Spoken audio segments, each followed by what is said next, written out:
Hi Year 6, today we're reading chapter 37. We're going to find out whether Stanley and Zero make it to the top of their climb. Stanley continued to help him from below as Zero pulled himself onto the ledge. While Zero was getting himself situated up there, Stanley attached the sack to the shovel by poking a hole through the burlap. He held it up to Zero. Zero first grabbed hold of the sack, then the shovel. He set the shovel so that half the blade was supported by the rock slab. The wooden shaft hung down towards Stanley. "Okay," he said. Stanley doubted this would work. It was one thing for him to lift Zero, who was half his weight. It was quite another for Zero to try to pull him up. Stanley grabbed hold of the shovel as he climbed up the rock wall, using the sides of the rut to help support him. His hands moved one over the other up the shaft of the shovel. He felt Zero's hand clasp his wrist. He let go of the shaft with one hand and grabbed the top of the ledge. He gathered his strength and for a brief second seemed to defy gravity as he took a quick step up the wall and with Zero's help pulled himself the rest of the way over the ledge. He caught his breath.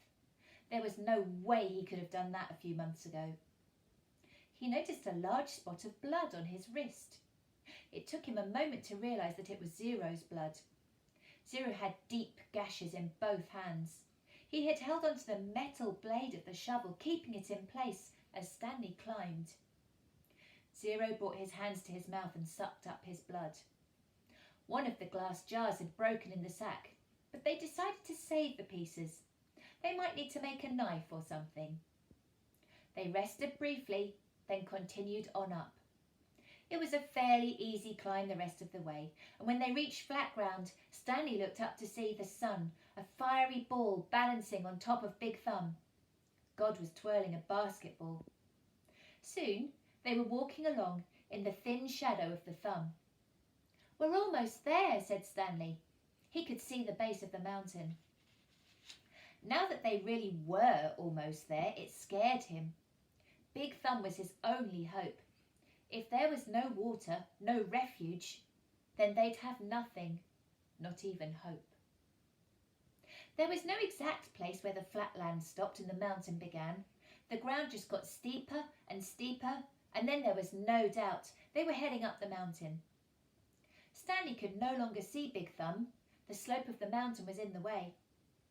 It became too steep to go straight up, so instead they zigzagged back and forth, increasing their altitude by small increments every time they changed directions. Patches of weed dotted the mountainside.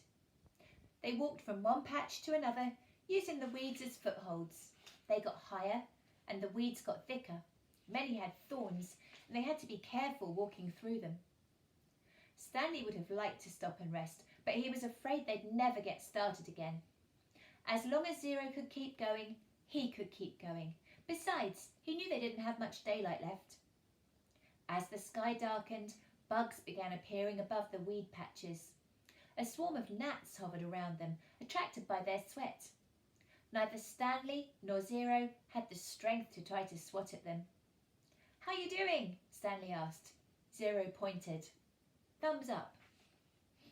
Then he said, "If a gnat lands on me, it might knock me over."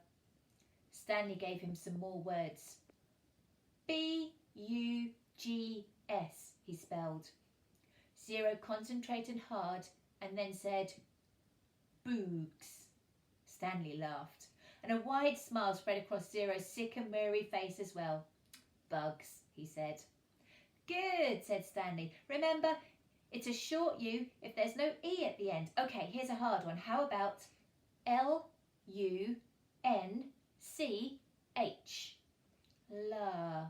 La-un. Suddenly, Zero made a horrible wrenching sound as he doubled over and grabbed his stomach. His frail body shook violently and he threw up, emptying his stomach of the sploosh. Then he leaned on his knees and took several deep breaths. He straightened up and continued going.